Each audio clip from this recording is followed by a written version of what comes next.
Hello and welcome to Questioning Mind. I'm your host Sagarika, and joining me today is one of our repeat guests, Shaunak Agarkhedkar. Shaunak is an espionage novelist and quite an expert on national security as well as global security issues. Shaunak, as always, it's an absolute pleasure talking to you, and thank you for joining me today. Hey, thank you for inviting me again. Pleasure to be here. Sure, we're also joined by his out of focus dog, Champa, who is snoozing on the bed. And hopefully she wakes up and shows her face to the audiences as well. But Shaunak, today you're here because you finally, given your fourth book for publication. This is the last of the series. Yes, the series ends with book four. It's a full stop after a bunch of commas. Right. I have questions about next steps, but Shaunak is basically the author of Let Bhutto Eat Grass, one of the most thrilling spy novels based in a completely Indian, South Asian context, so to speak. It's a very important spy novel because it takes a lot from reality. Even though we call it a spy novel, it's essentially a story where the real story is filled in by a few characters who we cannot always name, and the fictionalized accounts are made up to fill the spaces of the real story. So it's very grounded in reality and a very important read. He also runs a Substack, which I will link below again in the description box, and he has a long stories of how espionage has affected the course of many wars and events in global history. So, Sean, starting off on that. What is the state of espionage today in the world? How much are states dependent on it for their security? Oh, they're completely dependent on it. So, take the Ukraine-Russia conflict. The Americans did some very clever maneuvering right before it began, in that they declassified and released a lot of intelligence that they had about Russian troop movements along the border of Ukraine. So even before the conflict had began, people had a clear view of what was going on in Ukraine's vicinity. And so, if you remember, in February, there were daily reports, there are X number of Russian troops stationed at this point near the border and Y number at this point, and now they're moving in this direction and that direction. That was quite a clever bit of public diplomacy by the Americans. It kind of took away the element of surprise that would have otherwise existed. They're also helping Ukraine significantly in terms of intelligence, especially with their electronic assets, their space-based assets. The Ukrainians are getting almost real-time inputs from the Americans about Russian troop dispositions and movements, and it's a huge force multiplier for the Ukrainians. So yes, espionage. They're relying even more on espionage now than maybe 10 years 10 years back. So this sort of espionage is dependent on technology. It's dependent Yeah. on uh, information and misinformation as well. What about the typical spying with human beings embedded in behind enemy lines? Mhm. So if you again taking the same example, if you go by what was reported on multiple Russian language Telegram channels, uh, there were many cases, especially in the south and east of Ukraine, where Ukrainian citizens who were not very fond of the regime in Kiev, Hmm. uh, they revealed information about Ukrainian troops or equipment inside cities like Odessa and Nikolaev uh, to the Russians over communication channels like Telegram again. and that was used quite effectively by the Russians to target these locations with artillery strikes or airstrikes. Uh, I don't know if that's still going on. There was quite a bit of debate about it with a few of these people who are collating such information, uh, quite annoyed that it hadn't the information hadn't been utilized in a better way. There's a lot of criticism on Russian Telegram channels these days about the war effort, which is kind of natural, uh, healthy even. But there's no doubt that at least in the initial months of the war, they utilized this information really well. So these were human sources who were giving out information about Ukrainian troops to the Russians. Nice.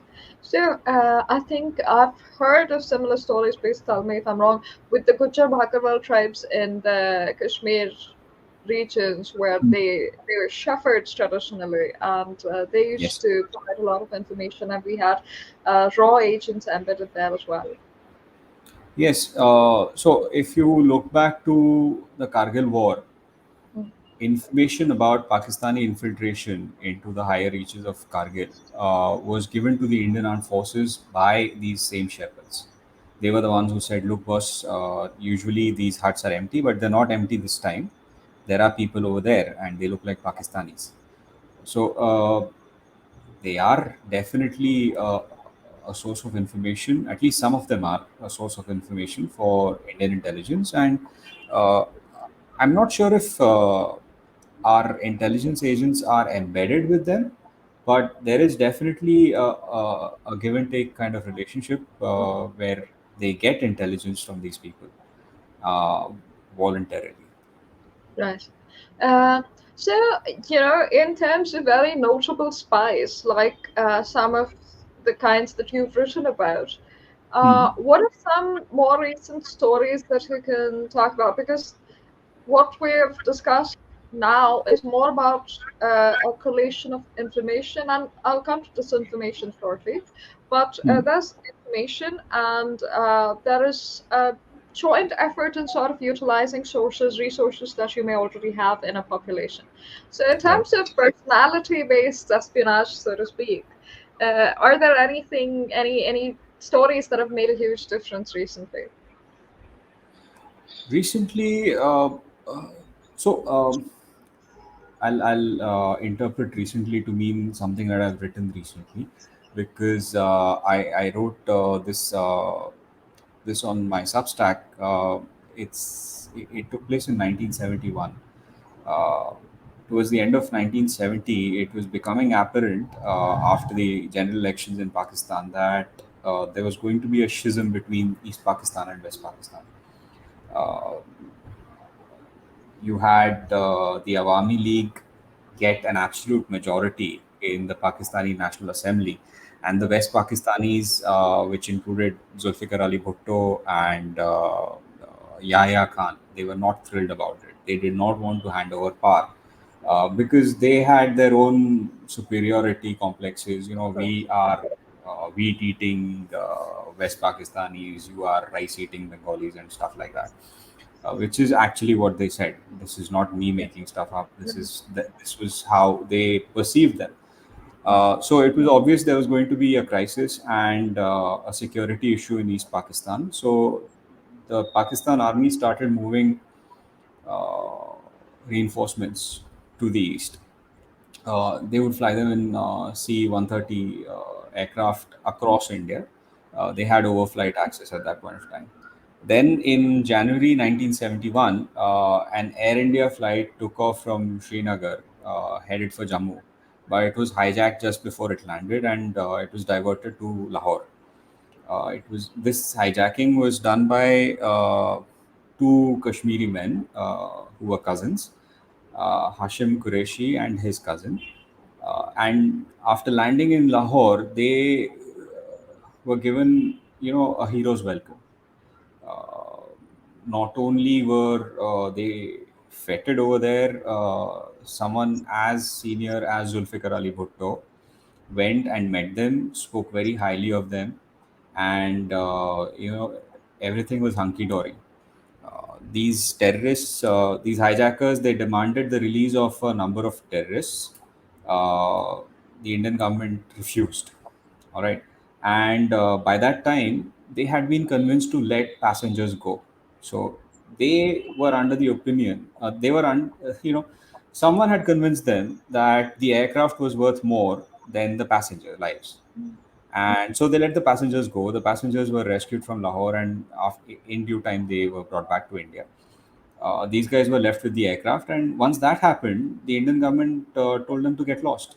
They were not going to release any terrorists. So what these guys did was they burnt the airplane down at Lahore airport, and the Indian government used this as a pretext to ban Pakistani overflights over India, because Pakistani politicians had cheered these guys on.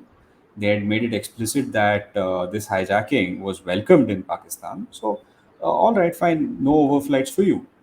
Because overflights were banned, the Pakistan Army's attempts to rush reinforcements to East Pakistan were hampered quite a bit, because now they had to fly via Sri Lanka, and that's around 4,500 kilometers extra one way. That really slowed them down and prevented them from massing enough troops in the east to actually crush the resistance movement that was developing over there. Yes. Uh, Everyone knows what happened after that. The Pakistanis launched Operation Searchlight, which is basically a genocide of Bengalis, particularly Bengali Hindus who were targeted in East Pakistan. Uh, that led to the formation of the Mukti Bahini, and end of the day, 16th December 1971, Bangladesh was liberated. Now, had that hijacking not happened, things could have been messier. Bangladesh would still have been liberated, but it would have cost a heck of a lot more blood. The funny thing was, Hashim Qureshi was at one point of time an asset of Indian intelligence. He had gone over to the Pakistani side in POK, where he had been turned. He'd been convinced to hijack an aircraft. And he was smuggled back into India with explosives and weapons. But he was caught on the border by the border security force, and he was interrogated. He confessed this is what the plan is, and the intelligence guys who interrogated him, they basically said, "We want you to go ahead with the hijacking, but not with these real weapons. Here's a toy pistol and wooden sticks that are painted to look like gelatin sticks. Go hijack that aircraft on this and this date. We'll even take you to the airport in Srinagar." And he was actually escorted to the airport in Srinagar by intelligence agents, and he went ahead and hijacked the aircraft. Uh, Coincidentally, the aircraft itself was a recently retired aircraft from Indian Airlines, which was reinducted 3 days before the hijacking, and then after the hijacking, it was burnt down. So that's one of the most how do I put it? A, it's hilarious, and B, it's awe-inspiring how spies can go about actually achieving their objectives in a very roundabout way without actually getting caught. The Pakistanis caught on to this after overflights were banned, and then they did a U-turn. They arrested the hijackers. There was a one-man judicial commission set up who found fault, etc., etc. But it was too late, because Bhutto had been photographed at the airport, right outside the aircraft, talking to Hashim Qureshi, and that was enough for the Indian government to say, "Look, they enjoy political support from elements in your government, which tells us your government is behind this hijacking. So we're not interested in letting your aircraft fly over Indian territory." Khatam. Oh, Absolutely. this is very interesting and honestly hilarious. Now, another story that it is a little more popular is the story of Major Mohit Sharma, Hmm. who basically infiltrated the Hizbul Mujahideen. Uh, Yeah. do you tell the audience a little more? It's interesting to me because one country we know, the Mossad, essentially, is very well known in terms of its espionage attempts, and there's a lot of media surrounding it. And I've seen videos where they insist that this image is very necessary, that we want to Mhm. tell the world that we are good at this. Whatever, I mean, every country has its methods, but for Israel, the image is much more important than even the act, or they do hype it up. But with India, we don't see a lot of that. We will see a lot of sentimental uh, crap honestly passing off as espionage. For Mhm. example, The Spy on Netflix was the story of Eli Cohen, very well told in a very gritty manner. And we don't have a similar story of Major Mohit Sharma, which is a much more recent case, right? It's a very interesting, very thrilling case. So, and of course, the storybooks that you've written, I've said multiple times, I can't wait for an OTT platform to pick up the books because there's enough materials to Sure. make a full series. So I hope you push for that and give us some thrills. But yeah, if you'd tell the audience about Major Mohit Sharma as well and any other espionage characters in the Indian space that you can think of. So, I am not extremely well versed with Major Mohit Sharma's story because there are multiple versions out there, and it's beyond doubt that what he did was incredibly brave, and he was rightly awarded the Ashok Chakra for it, Mm. if I'm not mistaken. There are also stories of our people crossing over into Pakistan occupied Kashmir, uh, infiltrating the organizations over there, and achieving similar results, similar outcomes. For example, if you go back to the Balakot airstrikes, the manner in which this target was chosen, it it depended on human intelligence delivered by two agents. I believe they were raw agents who were inside that seminary in Balakot, Oh. and they had identified specific buildings where certain types of terrorists, while being trained over there, would stay. They had also identified the building where the instructors would stay. They had done this a few days before the airstrikes actually happened, and they had provided confirmation, visual confirmation that X, Y, and Z personalities were over there, were present in that seminary at that point of time. That was the basis on which the airstrikes were launched. There were a couple of other targets that were also in consideration. One of them in Bahawalpur, I think, was discarded as a target because there were civilian buildings right next to it, and there would have been collateral damage. But the seminary in Balakot was on a hilltop, and it was completely isolated from the village. So that is how it got chosen. They had human intelligence that there were high value targets inside. There were a few hundred terrorists being trained over there. Uh, After the airstrikes, when this news came out, there was chatter that those two assets had themselves perished in the airstrikes. But it was just, a random line here or there.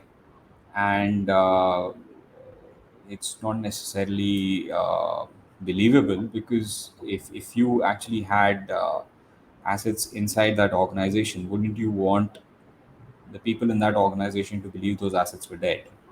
Mm. So there is a possibility they're still alive. But the point, so I'm digressing. The point I'm trying to make is we had human intelligence over there before the airstrikes happened. After the airstrikes happened, we used electronic intelligence to determine how many people died. The 200 to 300 figure is based on mobile connections to the SIM tower nearby that went dark immediately after the airstrike and did not come online again, which suggests that we had infiltrated their mobile networks. We had a view of which phone numbers were connecting to their that particular cell tower, and they did not connect again. So either just the phones were destroyed, or the people were destroyed with the phones. Right. Yeah, well, that makes sense.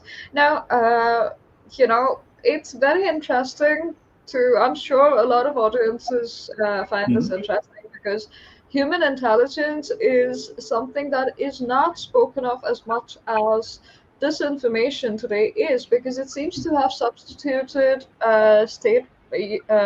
espionage in terms of being the arms of different, not necessarily enemy or hostile nation, but media has functioned as media in the sense that I include all information platforms, including investments, say in education, definitely technology. Platforms such as Facebook, Instagram, they do function as arms of their state government at this time. Yes, So, yes, in that sense, information is kind of something that is, seen along the same lines as human intelligence-led espionage was.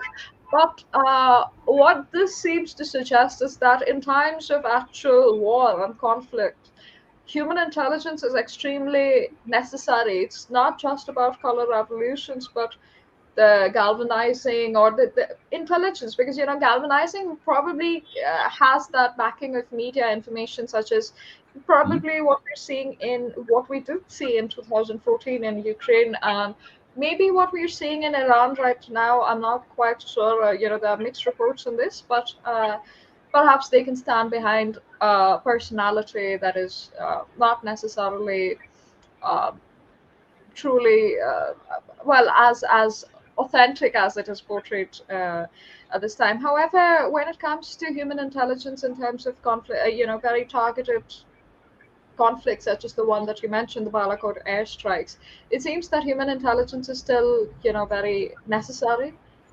it Um, is.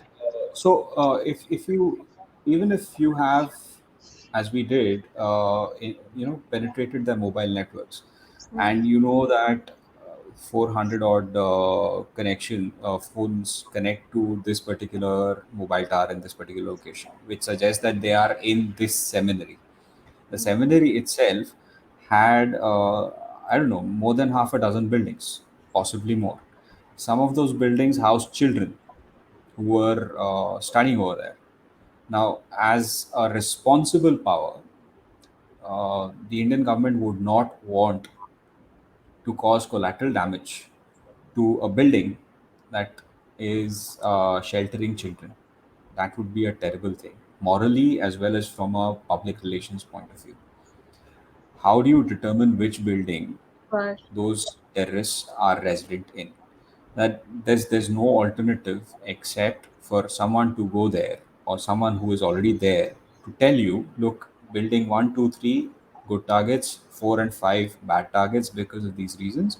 And even in 1 2 and 3, uh, it would be best if you struck them at 3 o'clock in the morning, because at 4 4:30 they generally wake up and start their day. They may leave the buildings at that point of time, or they are usually at some other location until midnight, so you only have a 3 hour window to strike them in that building.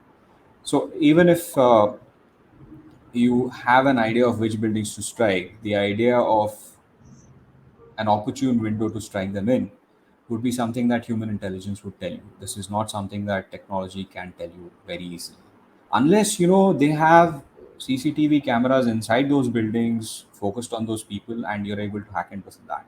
But that is really far fetched. It's not going to happen. Uh, for one thing, no one's going to put CCTV cameras in a place like that. Mm, I mean, let's face it, our opponents aren't stupid. These are extremely clever people. They've survived some really difficult situations. Uh, they're cunning. They're cunning as hell, and they know what precautions to take. Some of these guys were fighting in Afghanistan against the Americans, and the Americans have they have pretty much the best electronics intelligence on the planet.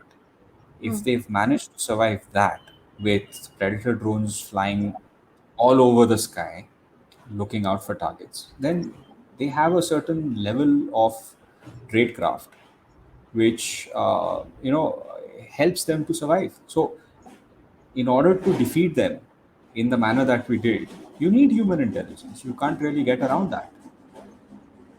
Electronic intelligence is brilliant. It gives you the context, it will give you a lot of other information, but the targeting decisions that you make would be dependent on what a human being actually tells you.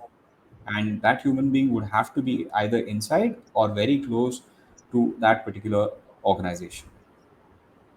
All right. Coming to our enemies being clever, do you think that perhaps at this time, considering the recent raids and the caches of equipment and money as well as armament that has been recovered recently, do you think that there are possibly more successful espionage attempts here by the Pakistani intelligence agencies as compared to us? And I'm not. I'm measuring success in perhaps terms quantitatively, not qualitatively as much. Okay. I mean, Or do we just not so hear the stories that we have to? maybe not right now, maybe not right now, but if you go back to the UPA era, uh, there used to be a bomb explosion happening in some Indian city or the other practically every month. Yes. Uh, and those were definitely successes for the ISI. But they've kind of stopped after 2014, which suggests that the internal security apparatus that we have has really clamped down on their efforts. I don't think they're as successful today, but that doesn't mean that they aren't trying. Uh, there was a news story a couple of days ago about someone sending weapons and money from Pakistan into Jammu and Kashmir using drones. That's happening in Punjab as well, and not a not significant proportion of those drones are shot down. Most of them make it through, uh, which is not the end of the story, because you have Indian intelligence and the police tracing where those drones go, and then they pick those people up who've received that consignment. But this is happening, so they are trying their level best to destabilize us, and they accuse us of trying our level best to destabilize them in Balochistan and Khyber Pakhtunkhwa. Although the extent of our involvement is questionable, because the weapons that the Baloch rebels use and the weapons that the Tehrik-e-Taliban Pakistan use, these are from Afghanistan. Right. These are American surplus weapons that they left behind in Afghanistan. So I don't know what our role is over there. There are suggestions that we do have one, but perhaps the Pakistanis are just exaggerating. Well, I think there are reasons to why these stories aren't really publicized, but it also leaves a lot of gray areas where we decide whether espionage, at least for the layperson like myself, I would not understand if espionage still has a role to play in global conflict or how these things go as such. When you write the story of the Pakistan's nuclear power development, there were a lot of people who did not who some of them knew that they were being used for a certain purpose. A lot of them just got carried away. They were used, so to speak, in the course of their existence. They became assets and liabilities in that sense. Mhm. So Mhm. there's not a lot of ways that people can determine where they fit into an espionage network. And I think a lot of Indians also, maybe who may be co-opted by hostile powers, can Right. essentially fall into it. So do you think there is a need for our stories to also be told? uh, I think you do a fabulous job of telling a lot of them, but Thank you. especially when it comes to media and it comes to popular media, when we have movies, we rarely have something based on real life. And we've got a ton of operations that are actually declassified and we can talk about, but we Hmm. don't see it here. One thing is the Israeli means of creating a sort of fear. It's Yeah. or at least the idea that we are a formidable force in that area. And secondly, sort of making espionage a little more normal, that that it exists, and giving people uh, the idea that they can at some point be turned or otherwise used in some way. So, do you think that that's necessary, or something that we can see more of, or should So see more? there are benefits to doing that. So to take the Israeli example, there was one particular terrorist in the Gaza Strip who was giving Israeli intelligence the slip for quite a bit, and they identified his uncle, and they reached out to him, and they have their ways of persuasion. So they convinced the uncle to call his nephew and tell him he had a new mobile phone for him. This was about 15 years back. The nephew turns up one day, his uncle gives him a new cell phone, and all's well. And then maybe a few days after that, the nephew is using that new cell phone. He's on the phone, and the phone blows up, taking his head with it. And this piece of information was leaked. That yes, we did it. We got a cell phone to him, and we managed to blow it up. And I believe that created a significant amount of fear in his colleagues. That guy's colleagues who were operating in the Gaza Strip, it disrupted their logistics, it disrupted their communications because everyone was desperate to get rid of their phones. Uh, it does have an impact, and I'm sure we utilize it in similar ways, but in a limited manner. We don't really go all out as the Israelis do to emphasize our abilities, but it slips through every now and then. And I'm sure if taking Major Mohit Sharma's example, he is a legend in India. I'm sure his legend is quite feared even today in terrorist groups who look over their shoulder and look at each other and wonder which one of them is actually an Indian intelligence agent or an Indian army officer in disguise. Yes. That definitely does have an impact. It might not be explicit, but as long as it sows a seed of doubt, and a very potent seed of doubt, it has done its job. Right. Coming to spy novels and thrillers, what is one of your favorites? So, anything by John Le Carre, he's one of my favorite authors. Tinker Tailor Soldier Spy is lovely, but the sequel, The Honorable Sorry, Schoolboy, I is my lost you for a favorite. second. Could you repeat which book you mentioned of his? Sure. So, Tinker Tailor Soldier Spy Yes, by Soldier John Le Spy. Carre. It's a lovely book, but Yes. there's a sequel called The Honorable Schoolboy.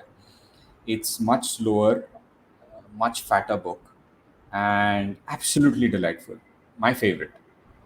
Uh, the Smiley trilogy is Tinker Tailor Soldier Spy, followed by The Honorable Schoolboy, followed by Smiley's People. It's a trilogy, and if you haven't read it, I cannot recommend it I have read enough. the first one. I've watched the movie as well. I think Mm. I may have read the second one, but I don't remember the name. I remember a sort of story.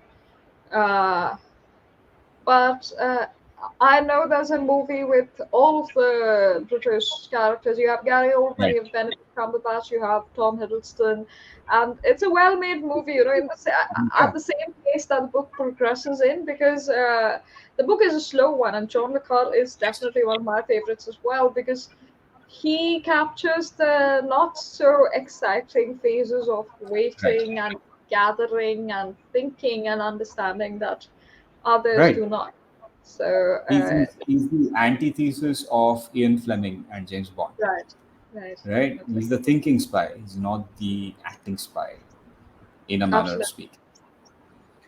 Um, I can't recommend that series enough. Then Graham Greene, apparently he was the author that inspired John Le Carre to start writing in this genre.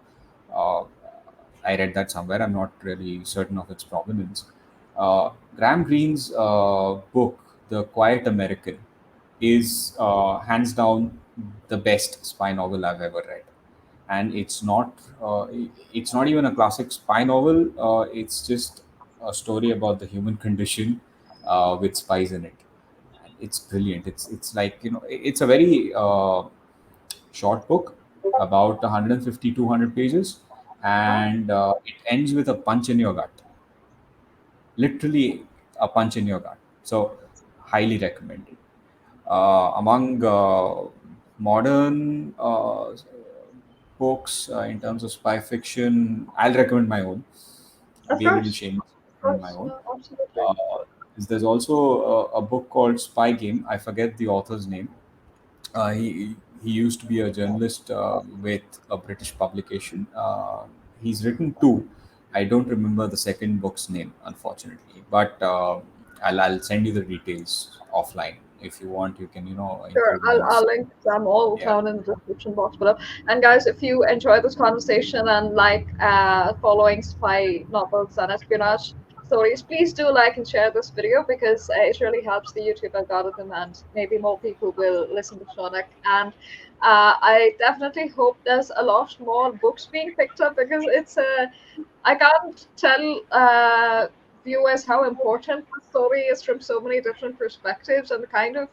And I'm going to come to that about the way personal lives are affected when it comes to espionage, because a lot of novels don't delve into how these things work, or how these things impact the spies themselves. It's a very Mhm. glamorous sounding job, so to speak. But I think you've got down the grit aspect of it and the negatives of it, mostly negatives of it, down really well. So Thank it sounds very real. It reads very real, and I think it's a very important read in so many ways. So I'm going to let you continue on your recommendations before I come to my question about that. No, go ahead, because the other books, the names slip my mind right now. I'll send you a list later on if you want, Sure. or I'll come Uh, with it below the video.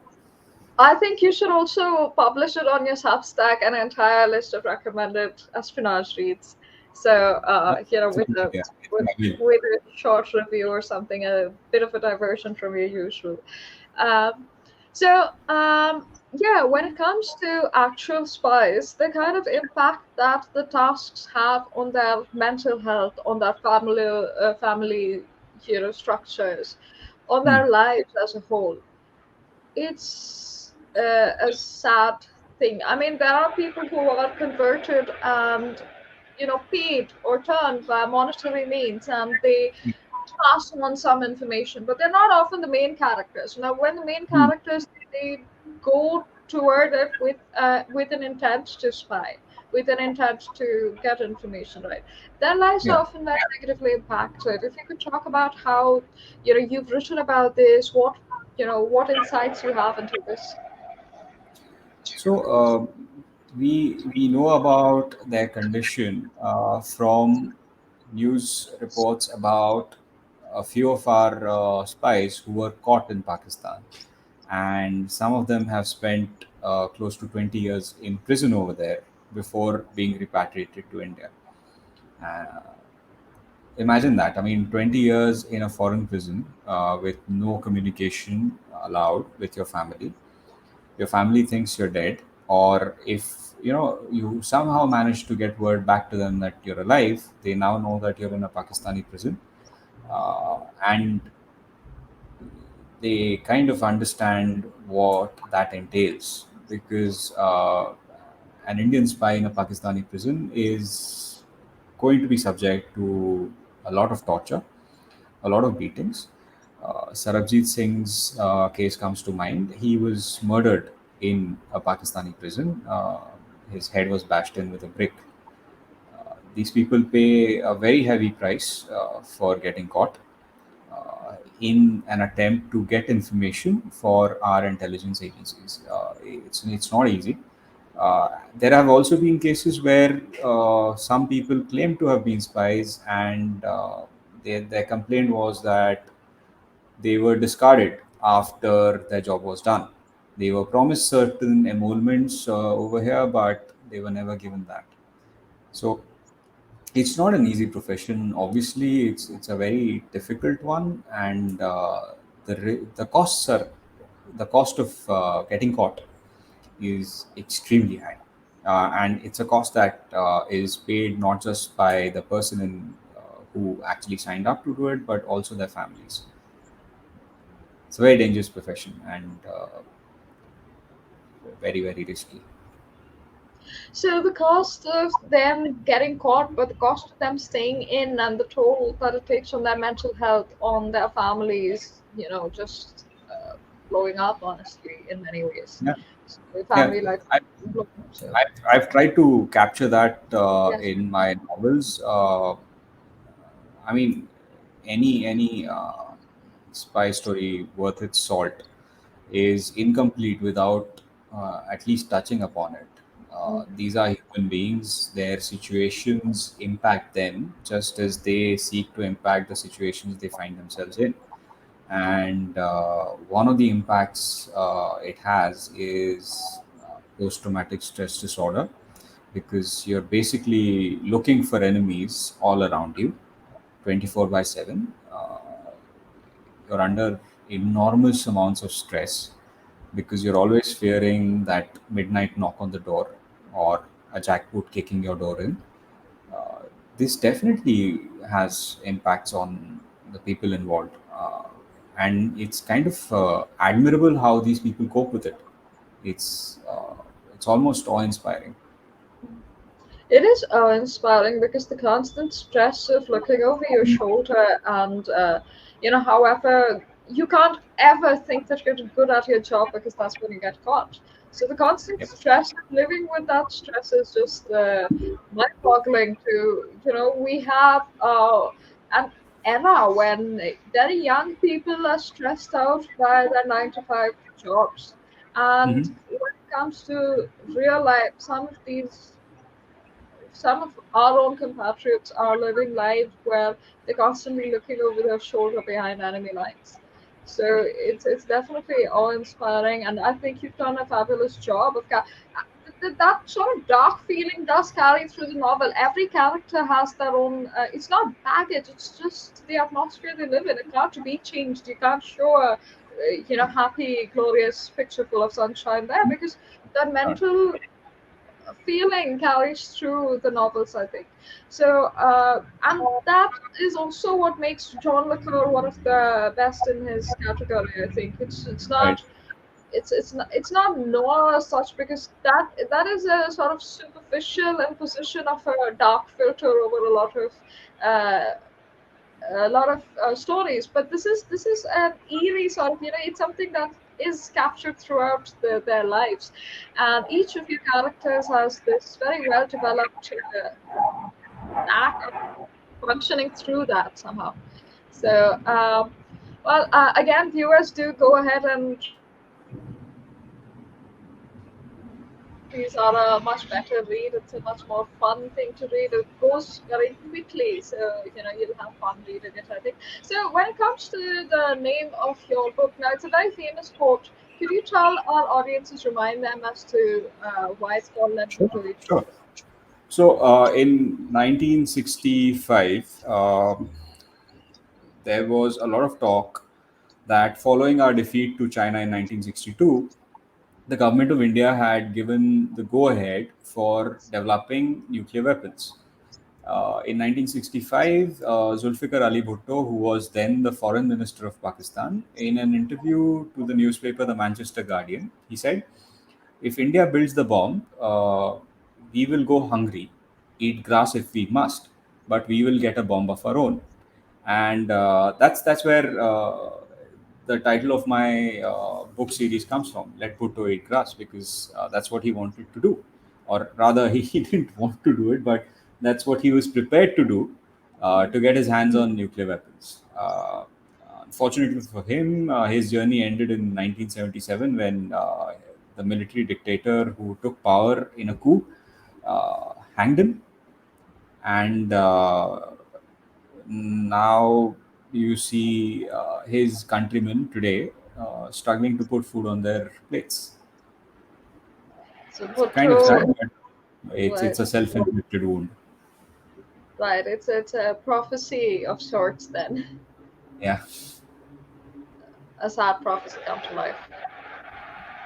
Uh, but it's something that I wanted to remind viewers about because it's a very very famous quote. But I think a lot of people have now, it's not in, even though it's in living memory, but it's not something that is often discussed in the younger crowd. Which again, I've come to popular media not covering a lot of these things, and I think it's important because.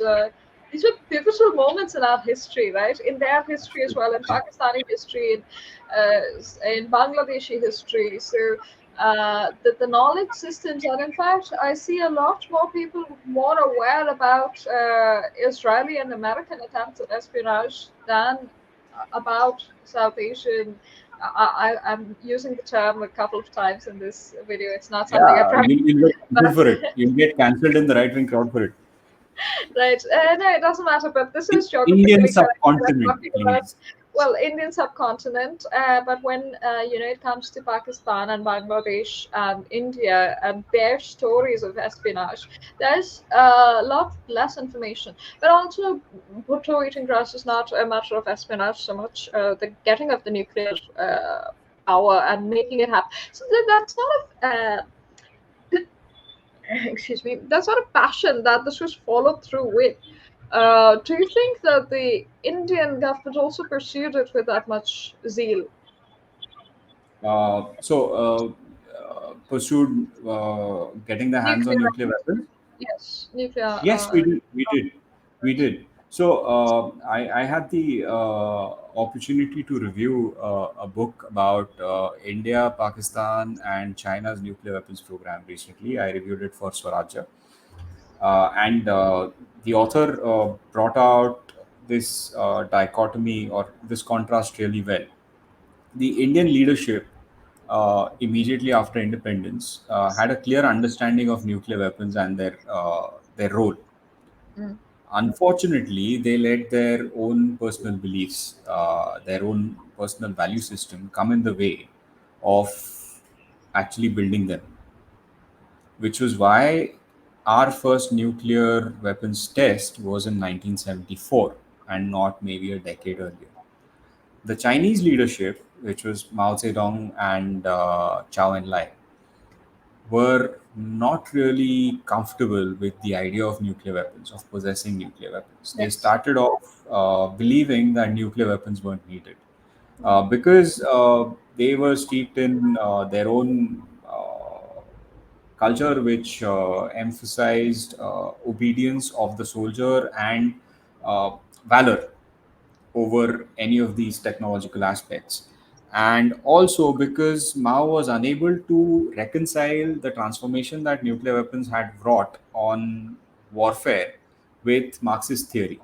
right. And in his inability to reconcile these two things, he kind of leaned towards Marxist theory rather than nuclear weapons.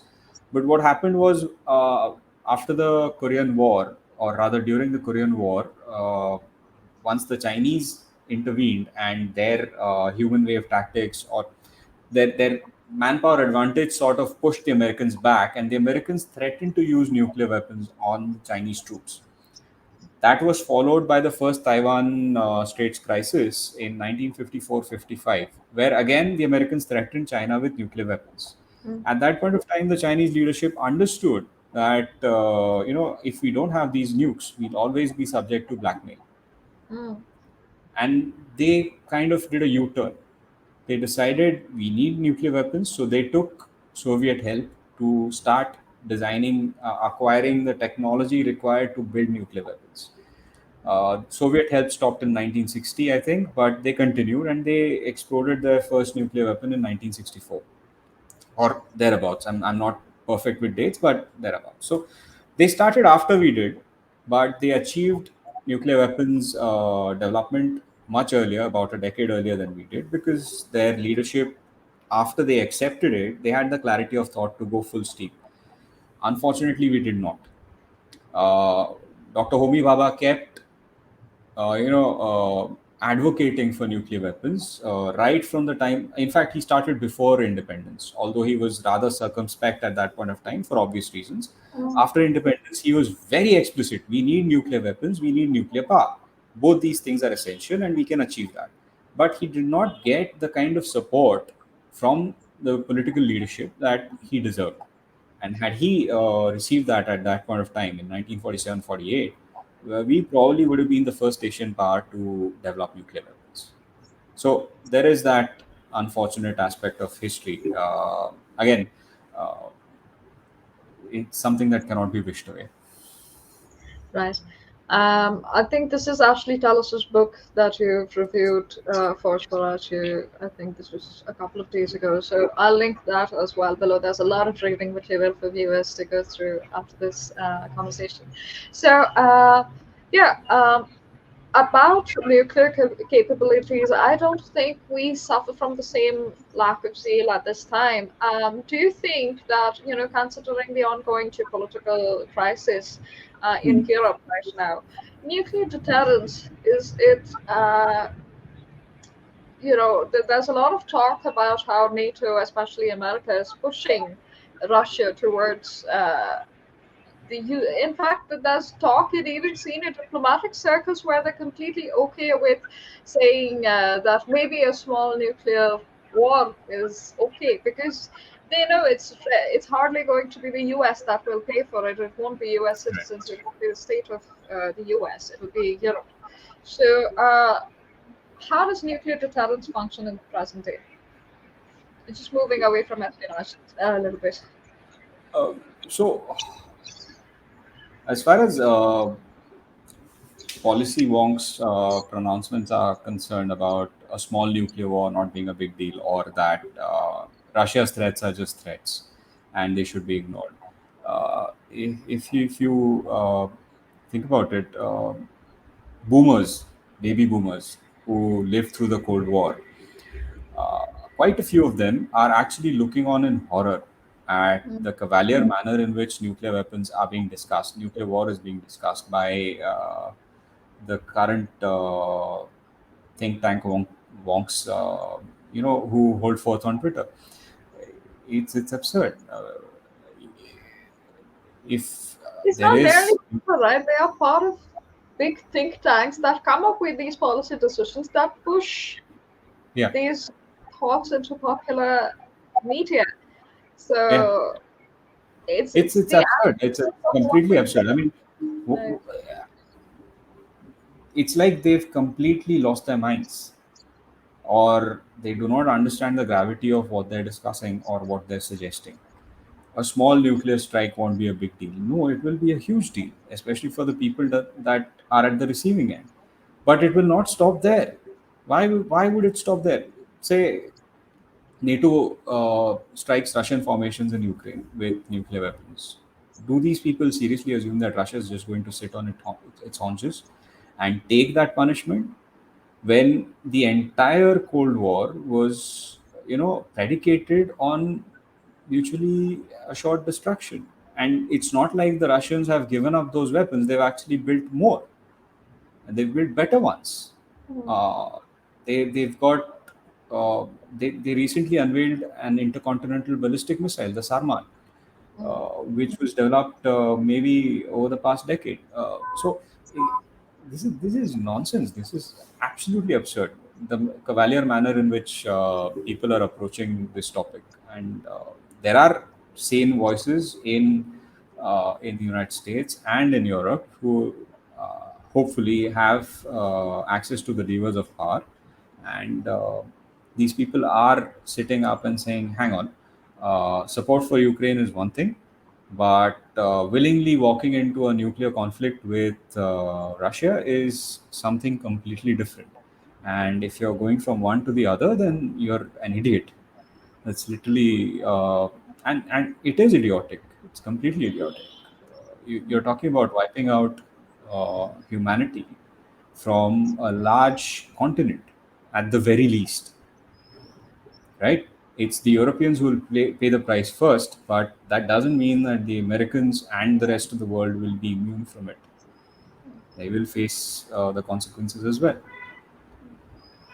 Why do you think it has become so underwhelming to discuss nuclear weapons at this time? Because, it just sounds like any other war, there will be casualties. And I think, considering that a lot of these voices are from the far left, these were the voices of pacifism just a few decades ago when it came to Vietnam, right?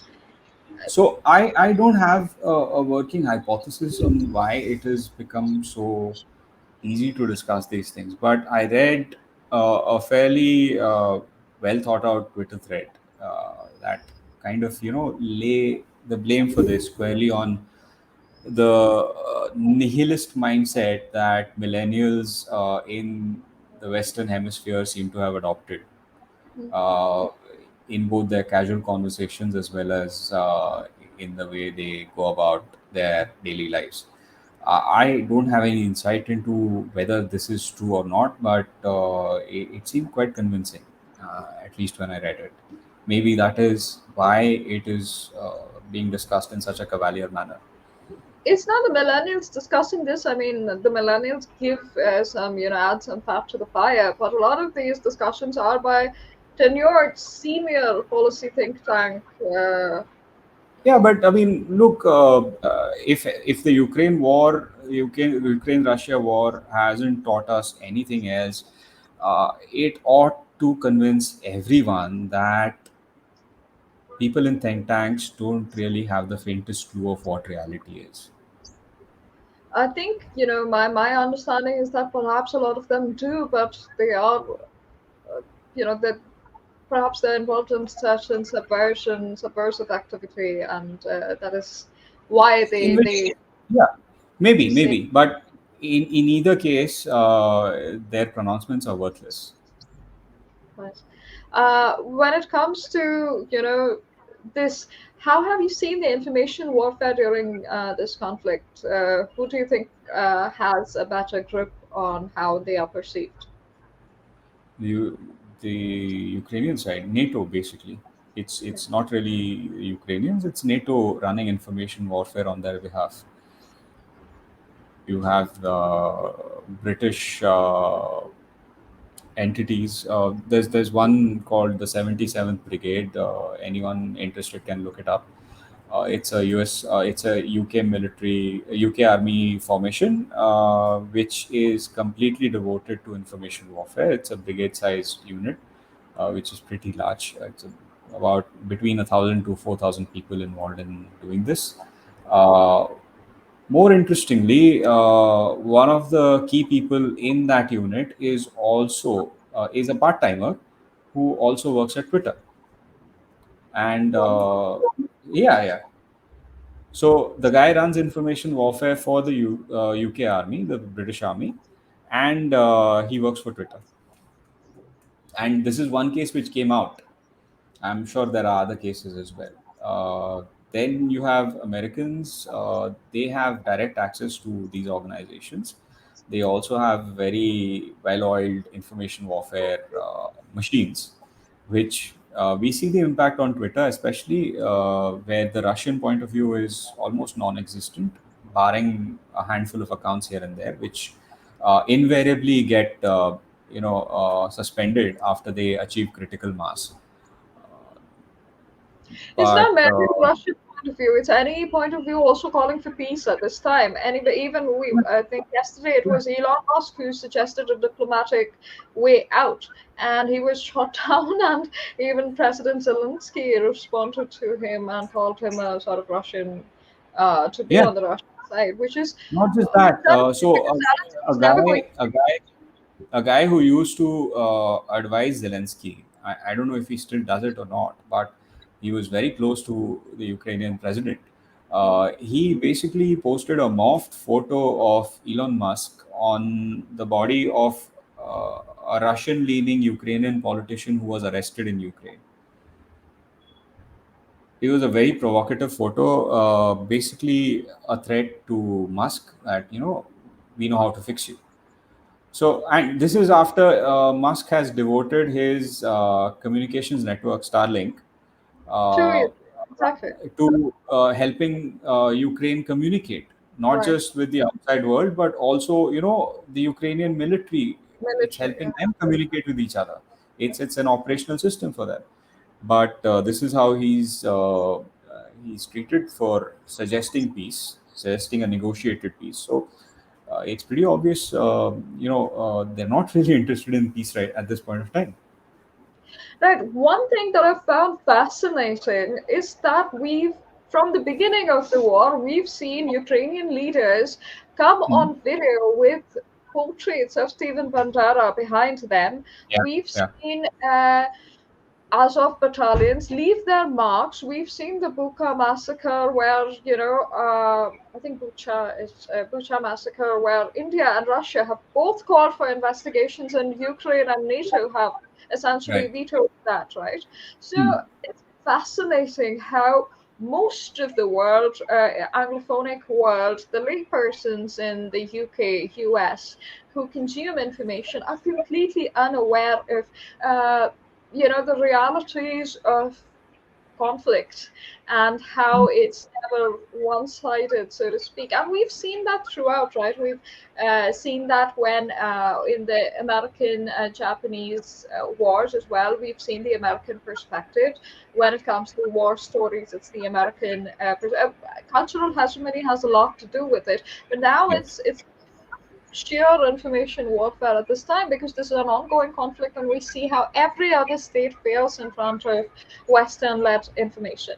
And it's interesting to have a country like India actually spell out everything and be, you know, uh, face a lot of misinformation continue to circulate despite spelling out every intention of negotiating for peace at this time. Hmm. So, Hmm. when it comes to Stephen Bandera, can you, inform the audience? Because again, I think this is one of those common stories that seems to have been uh, diluted or wished away or forgotten because it's not reinforced from any other perspective. Because it's a useful, the Ukrainians are useful. So, so Fodder for war before at this time. you continue along this particular line of thought, uh, bear in mind that there have been YouTube channels that have been suspended for digging too deep into this. No, I would I think not. that's completely fine. I don't think I had that much of a following. I haven't gathered critical mass, but at least Bantara is a personality that is well discussed, not just on Yeah. YouTube but on all sorts of platforms. So, what is so necessary for our viewers to understand about him and about the people who follow him and his Yeah. ideology? So him and his contemporaries during the Second World War, they collaborated with Nazi Germany. They formed an a volunteer SS unit. I think it was the 14th Division, the Galicia Division of the Waffen SS. And they have been accused by the Poles of conducting pogroms, or literally a genocide against Polish citizens in the western part of what is now Ukraine. These are not nice people, and it's a although fascism and fascist Nazi, these terms are thrown around without any thought today. These are actual Nazis, neo Nazis. They follow that same ideology of racial purity, and you have their followers. You have entities like the Azov regiment. You have, I think, that there's Azov is just one name. There are many other paramilitary organizations that are now in the Ukrainian armed forces. There's IDAR, there's Right Sector, I think, and a bunch of others who have committed horrific crimes in the 8 years since 2014, the Maidan Revolution, and who unabashedly subscribe to the Nazi ideology. These are people that the West is now funding and glorifying. In fact, just last week, members of the Azov regiment who had been captured at Azovstal by the Russians and were later released. they were taken to the US Capitol, and they got to meet members of Congress. These are people who subscribe to a Nazi ideology, and the American government is actually entertaining them as guests. How fucked up is that? Pardon my language. No, I think that's a good summation because we've seen videos. I've seen videos, and I'm not even active on war channels, and but still, I've seen those videos of the Romas being tied up in Yes, public, yes. assaulted brutally, girls and women. We've seen pictures Children. from children, Yeah. absolutely, girls, women, children. We've seen pictures of how the Azov battalion leaves citizen victims. We've seen the absolute racism that Indians and Africans faced when evacuating their citizens, and India has been responsible for helping other Asian and African powers. In fact, Indian citizens gave flags and all of that to other nations to help them escape the war because, as non-white people, they were harassed and actually Absolutely. persecuted when trying to leave. So there's a lot of this that is completely wished away and kept under the radar while it is ongoing. So it's not merely information warfare with a lot of disinformation being pushed in. There's a definite suppression of actual information because if I can come across it, anybody else can come across it. But it requires a paradigm shift in sort of thinking because you've been fed so far that there are good guys and there are bad guys, and Right. to be decent you have to subscribe to the good guys perspective, but war does not function like that. So No. why are these sort of which they were, whereas Russia has been slightly controlled because when you're annexing territory you want the citizens support, so they've had that in mind tactically, and it's assumed that they will now step up their actual uh, power, so to speak. They'll So go it's in with full force. it's not even a problem limited to neo-Nazi militias in Ukraine. I just came across a quote from Yulia Tymoshenko, who used to be the president of Ukraine.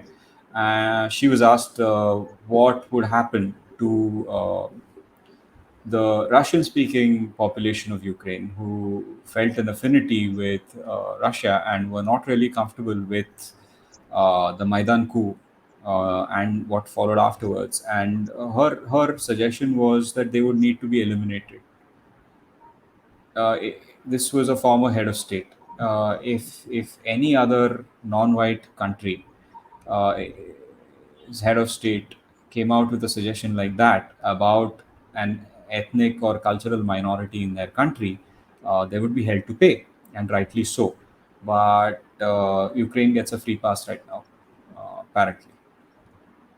So this is in view of the fact that Russian-speaking populations in their oblasts have been bombarded Yes, since in the last 2014, since they've 2000, suffered for 8 years. Yes. which was not covered at all. So Mm. people have not paid attention at all. And I saw this on a French broadcasting show where they got in a French-speaking Ukrainian, Mm. and the impression that she just tell them, validate their perspectives. However, she came in to talk about how she'd just come back from Ukraine, and the people, her family, was very happy about the Russians coming in because they were tired of a puppet, corrupt government installed by a hostile nation. Yeah. And they were quite happy with the Russian regime coming in, and they did not hurt the citizens, and that they faced animosity only from the Ukrainian side, apparently from the being the citizens of the country they resided. And of course, they're not even Russian speaking. She's a French speaking Ukrainian. So. Yeah. So that was that, and they kind of shut her out. The entire panel was shocked, and they were very stupefied because it was in public, and they did not know how to react. And they very quickly they asked her a couple of questions and panned the camera away to other panel members. And she spoke in fluent French, and she made her point in those few seconds. And yet, despite all of this evidence, this is, it's a matter of platform. There's no platform that can host it at this time. Just to offer a different perspective, because even I suppose at this point people will call me a Russian bot, or being on the side of Putin's side or something of that sort, Yeah. which people understand that I'm not just there's not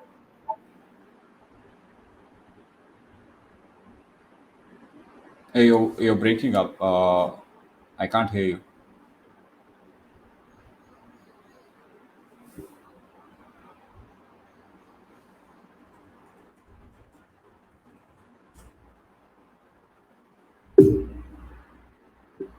Can you hear me?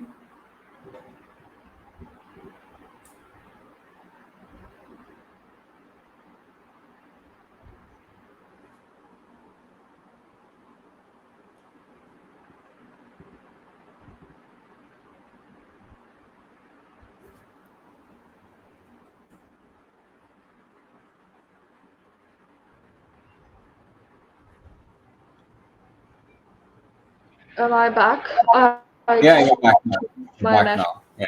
hopefully it's good now. I think there was a bit of a glitch. I'll edit that out. Anyway, so I was just saying that everybody gets shot down as a Russian bot or troll at this time, but that's not true. Most of the people are examining evidence and are calling for an end to the conflict. And there's no Right. way that the Ukrainians pushed by NATO have been on the right side, because all of this aid is not going to Ukrainian citizens who are affected by the war. No. Whatever No. people think, aid is going through to American military industrial complexes, with a few Contractors. corrupt Yes. Ukrainian middlemen making the most of it. So it's not towards Ukrainian freedom or Ukrainian citizens that the money is going towards.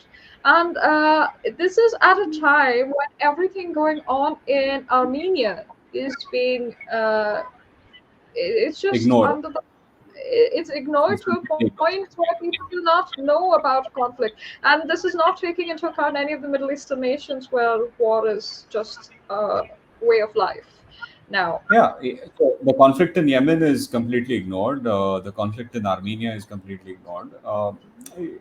You can tell very clearly that there's a global north and global south divide at play. If the victims of conflict happen to be of a particular shade of color, then it gets the attention it deserves. Otherwise, they're ignored. Having said that, Ukraine right now is in the position that Pakistan was in the 1980s, early 1980s, where the Pakistanis could do no wrong in terms of in the eyes of the American establishment. They were absolute darlings. They were being showered with billions of dollars in military aid. This was in addition to cash and gold that the CIA would basically fly into Islamabad and hand over to the ISI. Uh, Cash and gold that was matched by Saudi intelligence, the General Intelligence Department, GID, run by Prince Turki bin Faisal. So it's basically the same script running again, with Washington pumping weapons into a country that is governed by people who subscribe to an extremist ideology, uh, in the hopes of dealing a mortal blow to, well, the Soviets back then and the Russians now. It's history doesn't repeat itself, but it certainly rhymes. I think the External Affairs Minister, Dr. Jaishankar, had recently said that the obsession, there is a certain pathological obsession with the Russians, Yeah. in the US. And I think that's absolutely correct. The obsession is pathological. There was a point where Putin and, openly asked to join the NATO, and he was denied that Yeah. chance. So Yeah. it is not that one side sought peace. They did not. One side definitely sought war, but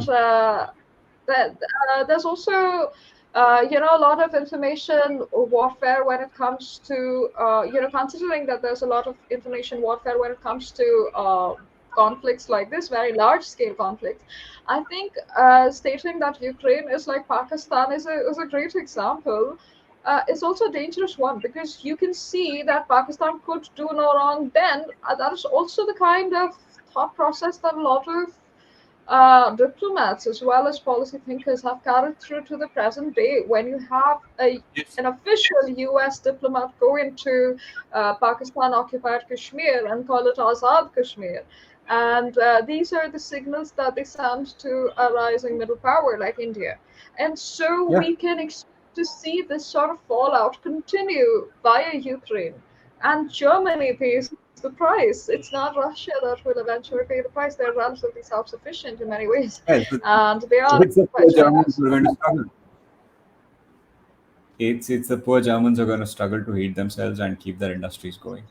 And this really is a test of German sovereignty. And unfortunately, it doesn't look like Mr. Scholz wields it. Of course. I don't know how they're going to manage. We're already seeing signs of deindustrialization in Germany with steel plants shutting down. Now you have food products manufacturers shutting down for 6 weeks because they can't afford energy costs. I don't know how the middle stand is going to survive this in any reasonable shape, because they already have some of the highest labor rates in labor costs in the world. What was keeping them competitive against manufacturing behemoths like China? Well, there's only one manufacturing behemoth at this point of time, that's China. What was keeping German industry competitive was low cost of energy. That is no longer applicable. So they've their cost structures are now completely obliterated, and even if they can somehow absorb the higher costs, the gas that was coming from Russia was also feedstock for a number of sectors, particularly chemicals and paints, which is a fairly robust sector in the German economy. Without that feedstock, how is that industry even going to function? Uh, it's a horrific winter coming up for them, not just from a human cost point of view, but also in terms of the impact it's having on their industry. And there were reports that certain manufacturing facilities were being shifted from Europe to the United States, and the US is, of course, welcoming that.